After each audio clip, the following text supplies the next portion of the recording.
For today's video ay naisipan nga namin mag-ihaw-ihaw mga mare dahil matagal-tagal lang nga din kami hindi nakapag-ihaw-ihaw. Si Paring Sam na nga ang nag-ihaw nitong mga liempo dito mga mare. Meron nga rin kami ditong inihaw na talong. Gagawin nga namin saladang talong itong inihaw na talong mga mare para magandang kombinasyon dito sa ating inihaw na baboy. Ay paniguradong mapaparami na naman nga ang kain natin kapag ganito ang ulam natin mga mare. Napakaganda nga ng panahon ngayon mga mare dahil mula nga dito sa aming area ay kitang-kita nga din itong kabilugan na buwan. Napakaganda pagmasdan nitong kalangitan.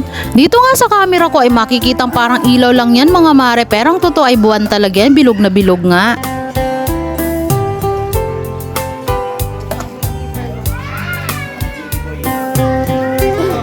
Boy pa. No.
Eto at nakalatag na itong ating pagkain dito. Tara, kain tayo mga mare.